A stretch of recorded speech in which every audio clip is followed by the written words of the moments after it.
Hey guys, welcome back to Thunderdome Homestead. Voice still sounds like crap, still kind of sick. Oh, I'm so ready to kick this, whatever it is. Anyhow, I've been dealing with issues with my Yardbird chicken plucker since the last time I used it. Check this out. So, don't mind, I have part of it torn apart. But no matter what I did, I wasn't able to get it to run.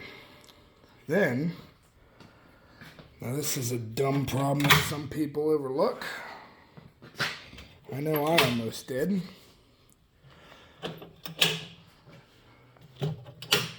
Super duper simple. You see, right there, there's an arrow. Right here, there's an arrow. And I had half this thing torn apart before I realized there's a little spot right here. This is a magnet that connects to this. It's like an electrical connection. There was a feather stuck right down in here. Couldn't get it to run. Pulled this little feather out. This feather was right... What is this right here? This little bit. Now, you'll see that that connection is not there. It won't run. If I turn it on, it won't do nothing. Stand by.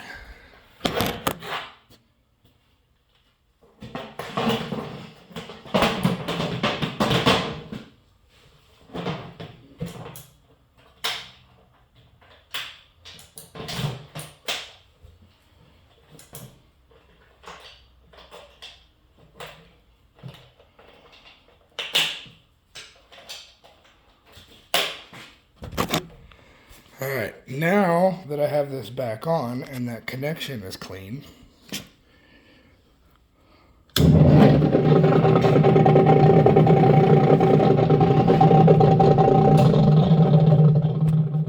voila. So, before you throw out your chicken plucker, before you try putting extra motors and different parts and stuff on it, check that little connection. It could be something as stupid as that. 9 times out of 10, usually is. Anyhow, hopefully you got something out of this. If you did, like, share, subscribe, and I'll talk to you later.